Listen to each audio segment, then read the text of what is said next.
crash and burn. Hey everyone! So tonight I want to discuss the Deftones' first album, and that is Adrenaline.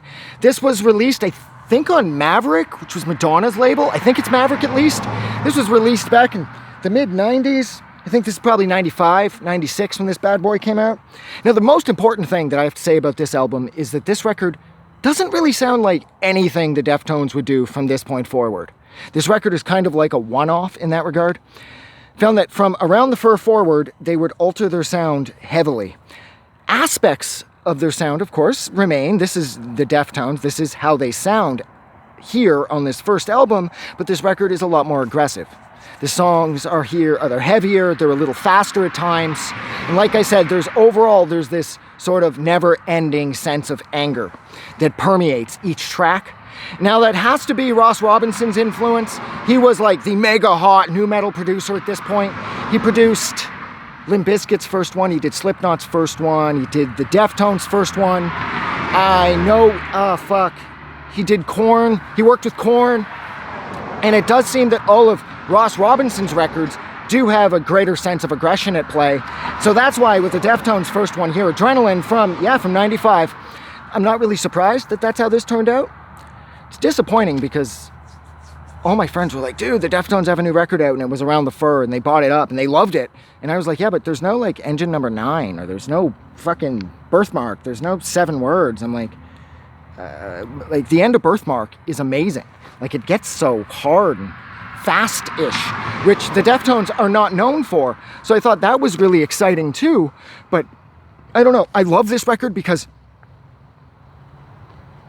it feels like a one-off from a band that would go on to a very defined sound. And Chino Moreno, being as respected of a lyricist as he is, even the lyrics on here don't really fit the rest of their work, because if I'm not mistaken, he didn't write the lyrics for this record. The lyrics were written by somebody else, if memory serves. So everything about this record is odd. I mean, the aggression in 7 words, which apparently is You Have the Right to Remain Silent. Of course, I really have no idea if that's true or not. But the song 7 words and Birthmark and Engine Number 9 and even like the end of like 1 week. And this record sort of flies in the face of everything the Deftones would do from this point forward. And I love this record because of that. This record seems to stand on its own. It's completely independent from the rest of their discography. In a sense, it almost doesn't fit, just because of the overall sense of anger and aggression that seems to just be so prevalent throughout this entire record.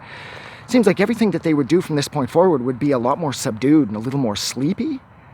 And I never loved that. And it was so disappointing because, I mean, this record, Soulfly's first one, Limp Bizkit's first one, at this point I was in heaven because there was so much like really aggressive mainstream music that was being released that I didn't really have to hunt for, that I just kept kind of falling into. And this record is my absolute favorite from that period. Well, wait, no, that's not entirely true. Soulfly's first one is really good too.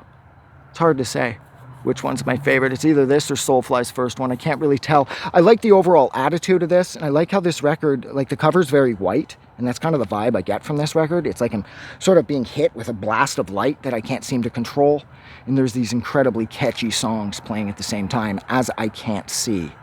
It's like I'm being blinded by the power of this record. Now I keep thinking about Soulfly's first one a lot. But yeah, I absolutely love this. It sounds nothing else like the rest of the Deftones discography, at least as far as I'm concerned. Feels like by White Pony, they'd long since abandoned this sort of speedy sense of madness.